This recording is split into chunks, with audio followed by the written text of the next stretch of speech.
निषाद राम लक्ष्मण सीता ये गंगा पार करने हेतु निषाद के साम्राज्य से रवाना होते हैं। गंगा के तट पर पहुंचते हैं। गंगा के तट पर पहुंच करके राम निवेदन करते हैं कि हे निषाद, तुम हमारे गंगा पार करने हेतु केवट के द्वारा नाव की व्यवस्था करवा दो।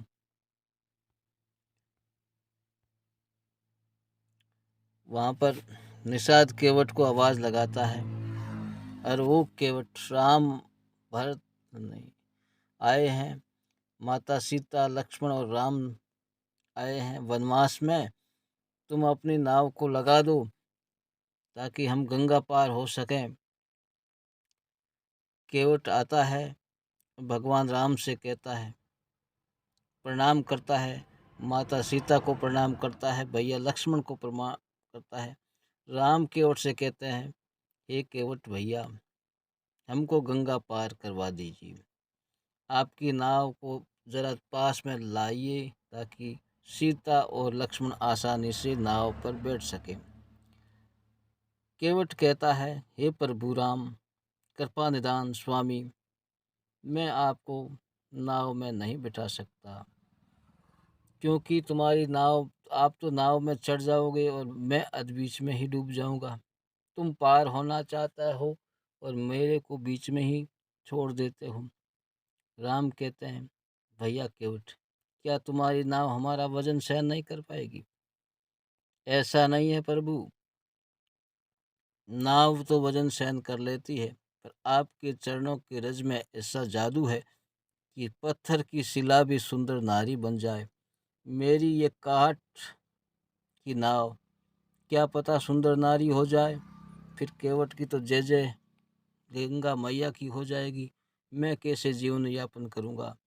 मैं ऐसी आपके चरणों की रज की जो जादू है उसको धोना चाहता हूँ। आपके चरण पखारन दो तो मैं आगे की बात करता हूँ। राम कहते हैं, प्रभु केवट भैया, मैं एक सामान्य मनुष्य हूँ और मेरे चरणों में ऐसा कोई जादू नहीं है, नहीं मेरे पास ऐसी कोई रज है। तुम ऐसा करो, हमें गंगा पार करवा दो। मगर केवट कहता है, हे प्रभु, हे कृपा निदान, हे स्वामी, आप को ये समझौता मंजूर हो तो मैं कटौती में गंगा लाता हूँ, आपके चरणों को धोता हूँ। वो अपने साथी को आवाज़ देता है। तब तक राम गंगा मैया की पूजा करता है और सीता भी गंगा की पूजा करके कहता है, हे मातेश गंगे, मैं आज तुम्हारी पूजा करके धन्य हो गई हूँ। आज से मैं वनवास को प्रस्थान करती हूँ और मैं स्वामी सहित वनवास में 14 वर्ष पूर्ण करके वापस आऊँ, ऐसा मेरा मनोरथ है, जो आप पूरा कीजिए। ऐसे करके वो पूजा करते हैं। पूजा करने के बाद में केवट है जो कटौती में लाता है जल गंगा का और स्वामी का चरण धोता है। चरण धोने के बाद में वो चरण रज पी करके सबको उस नाव में बैठा करके गंगा के पार कर देता है। गंगा पार जाने के बाद में भगवान राम निषाद राजगूस से कहते हैं, भैया निषाद, आपने यहाँ तक आने का कष्ट किया है, मुझे गंगा पार करवाई है, आपका धन्यवाद है। और अब है जो आप अपने साम्राज्य को संभालिए।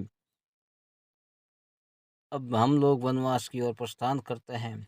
तो निषाद कहता है कि हे स्वामी, हे प्रभु, आपने मुझे सेवा का मौका दिया है और अब आप 14 वर्ष सकुशल वनवास काट कर पुनः लौटो तो इस दास से फिर भेंट कीजिएगा, हमें वापस दर्शन दीजिएगा, पुनः दर्शन दीजिएगा, हमारा जीवन धन्य होगा। तो भगवान कहते हैं कि तुम दास नहीं हो, तुम मेरे सखा हो, मित्र हो, तो तुम्हें मैं कैसे भूल सकता हूँ। जब पुनः वापस आता हूँ तो पहले तुम्हारे यहाँ आऊँगा और फिर अयोध्या की ओर गमन करूँगा। ऐसा कह करके राम लक्ष्मण सीता वन की ओर गमन करते हैं और केवट अपने श्रृंगेरपुर की निषाद राज श्रृंगेरपुर क्यों जाता है और केवट गंगा तट पर अपनी नाव लगाता है। इस तरह का ये है राम केवट का प्रसंग।